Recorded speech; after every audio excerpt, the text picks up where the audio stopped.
салом дӯстон, мо аз ин баъд ба хулосае омадем ки ҳамаи хабарҳои муҳими футболро пайгирӣ кунем, аммо шарт нест ки дар бораи як мавзӯъ ҳамеша андешаҳои худро баён кунем. Аз ин хотир кӯтоҳ гуфта мегузарем ки дар ин як шабу рӯз чӣ тағйир ёфтааст. Ба дастаи Челси 200 харидор аз худ дарак доданд. Умед аст ки дастаи Челси наҷот дода мешавад. Манчестер Сити натавонист ба дарвозаи Кристал Пелас гол занад ва дар натиҷа 2 имтиёз аз даст дод ки акнун интрига дар Англия авҷ гирифт. Агар Ливерпул рӯзи панҷшанбе Арсеналро шикаст диҳад, фарқ бо Сити ҳамагӣ 1 имтиёзро ташкил хоҳад дод. Шумо дӯстон шанси кадом дастаро зиёдтар арзёбӣ мекардед? Андешаҳои худро дар комментария нависед. Ин барои мо хело ҷолиб аст. Ҳамчунин аз шумо як хоҳиш мекунем ки барои пеш рафтани канали мо саҳми худро гузоред. Бисёри одамон ба канал обуна нашуда видеоро тамошо карда гузашта мераванд. Чӣ мушкил ба тугмаи подписатсия як бор зер кардан ва зангулаам пахш кунед то ин ки аз видеои нави мо бехабар намонед.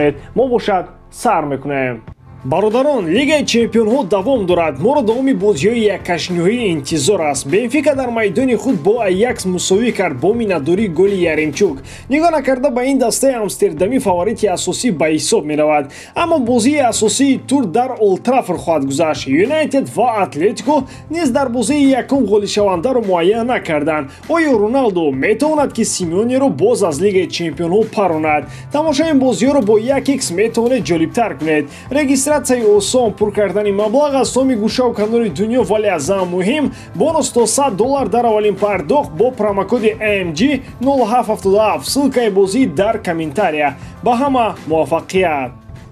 Дар ПСЖ ба эҳтимоли зиёд таҳввулоти ҷиддӣ рӯй медиҳад. Баъд аз афтидани дастаи якуми Фаронса дар бонустарин мусобиқаи қора то ҳол ҳеҷ кас ба худ наомадааст. Ҳама ба эҳсосот дода шуда ба тарафи ҳамдигар доду фиғон доранд. Роҳбарият ба сармураббӣ, сармураббӣ ба роҳбарият, футболбозон ба ҳамдигар, мухлисон ба футболбозон дарафтодаанд. бебандуборӣ дар авҷи худ. Шумо аллакай хабар доред ки дар бозӣ бо дастаи борду тарафдорони ПСЖ Месси ва Неймарро даштнома ҳақурат карда буданд. алахусус суханҳое ки ба нишони футболбози Бразилия равон шуданд, ӯро ғамгин карданд. Футболбози 30 сола аз ин амали мухлисони даста хеле хафа шуда акнун мехоҳад ба дастаи дигар гузарад. Ин ягона сабаби рафтани эҳтимолии бозингар нест. Қаблан хабари дигаре баромад ки дар Париж зидди рафтани Неймар нестанд. Агар пешниҳоди ҷолибе шавад, ҳеҷ кас аз футболбози 30 сола хоҳиши монданро намекунад. Пешниҳоди ҷолиб гуфта пул дар назар дошта мешавад. Шояд дастае пайдо шавад ки ҳадди аққал нисфи 222 миллионро ба парижиҳо диҳад. Аммо ин як тарафи масъала аст. Аз ҷониби дигар маоши бозингар меистад.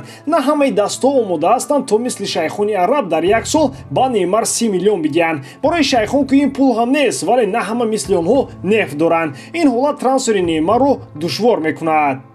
Гап на танҳо сари маош аст. Неймар хеле зиёд осеб мегирад ва ин ҳам яке аз сабабҳои нахаридани ӯ аз тарафи дастаҳои дигар мебошад. Мегӯянд ки футбол хотир надорад. Ин гап ҳақ будааст. Зери роҳбарии Тухел Неймар зиёд бозӣ мекард ва мухлисон аз ӯ розӣ буданд. Маҳз бо шарофати асистҳо ва голҳои ӯ ПСЖ то финали Лигаи Чемпионҳо роҳ ёфт. Акнун баъд аз чанд бозии ноком мухлисон нисбати ӯ чунин амалҳоро раво мебинанд. Неймар аз ин ба қаҳру ғазаб омада мехоҳад тарки Париж кунад. Ӯ ягона бозингаре нест ки аз сафи парижиҳо рафтанист. Серхио Рамоси ҷураи моро фаромӯш накардаед? Шумо дар ёд доред ки ӯ бозингари ПСЖ аст. ӯ ҳам ният кардааст ки аз ПСЖ равад. Чӣ раваду чӣ не. На омадану на рафтанашро ҳеҷ кас ба хотирам нахоҳад овард. ӯ ин ҷо дамгирӣ омад, дам гирифт ва меравад. Сабаби тарки ӯ суханҳои директори варзишии ПСЖ Леонардо ҳастанд ки пардапӯшона трансфери Рамосро иштибоҳ гуфт.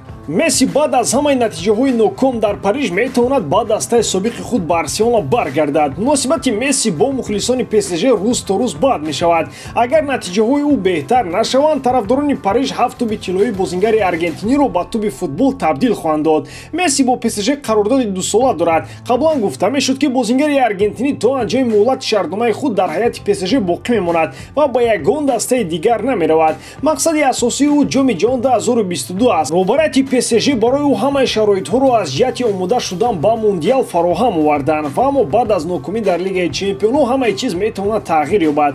тибқи хабарҳо Хорхе, падари Месси ки ҳамзамон агенти бозингар мебошад, бо роҳбарияти Барса дар тамос шуда баргаштани писарашро ба сафи каталониҳо пешниҳод намудааст. метавон дар бораи ин мавзӯъ баҳс кард. чаро Месси бояд ба сафи каталониҳо баргардад? Барса нав самти рушди худро пайдо кард ки холӣ аз ҳамаи Мессиҳост. барселона то ин дам бе месси буданро ёд гирифт ва нав аз ин ҷудоӣ ба худ омад. Агар ӯ баргардад, магар ҳар он чизе ки хави сохт вайрон намешавад?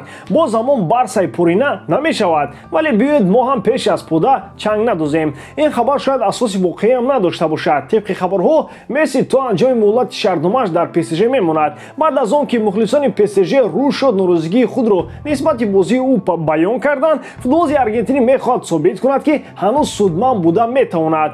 тобистон баргаштани ӯ ба Каталония тақрибан номумкин аст. онҳо бо Лапорта аз моҳи август то ин ҷониб ягон суҳбат накарданд. баъд аз анҷоми шаҳрномааш бозингари аргентинӣ агар карьерашро ҷамъбаст накунад, метавонад дар андешаи баргаштан ба дастаи Барса бошад. дигар ӯ ба куҷо меравад? Ба Гвардиола дақиқан чунин пиёдагард лозим нест. мавзӯи шаҳрномаи нави Муҳаммад Салоҳ бо Ливерпул норӯшан боқӣ мемонад. Барса мехоҳад ин ҳолатро истифода бурда футболбози мисриро ба сафи худ ҷалб кунад. ин дар ҳоле метавонад рух бидиҳад ки агар каталониҳо дар харидани Холланд ноком шаванд. аллакай бо атрофиёни Салоҳ алоқа барқарор карда шудааст. оғоз ёфтани гуфтушунидҳо дар Каталония хуб арзёбӣ мешавад ва аз ин трансфер аксарият истиқбол мекунад. новобаста ба буҳрони молиявӣ Жоан Лапорта ба хави ваъда додааст ки тобистон мо ҳамлагари топро мехарад. муҳлати шаҳрномаи кунунии Муҳаммад бо мерсайдиҳо тобистони соли 2023 ба анҷом мерасад.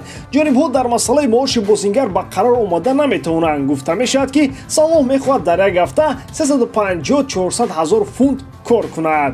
суоле ба миён меояд ки Барселона ин қадар маблағро аз куҷо пайдо мекунад? Майлаш як илоҷ карда барои харидани Салоҳ 60-70 миллион пайдо мекунад. аммо пас аз он чӣ? агар Ливерпул тарафи молиявии масъаларо ҳал карда натавонад, куҷо Барса метавонад? онҳо бояд дар андешаи маоши бозингарони кунунӣ бошанд то сари вақт дода шавад. вазъияти иқтисодии Барса айни ҳол харидҳои калон кафолат намедиҳад. агар Барсаи қаблӣ баргардад, ин тим диққатҷалбкунанда хоҳад шуд. вале Салоҳ айни ҳол дар он вазъияте нест ки варианти дуввум бошад. дар ҳамин шаб рӯз бозингари мисрӣ дар қатори беҳтаринҳост. ӯ дар 35 бозӣ дар ҳамаи мусобиқот дар ҳайати Ливерпул ба задани 28 гол даст ёфта 10 ассист анҷом дод. ба ҳамин тамом дӯстон, бори дорам ки эҷодкории ман ба шумо писанд меояд. лайк, комментария ва дар канал обношнаро аз ёд набароред. бо шумо мисли ҳар вақта Муҳаммад Гаиров. хай бародарон, дар паноҳи Аллоҳ.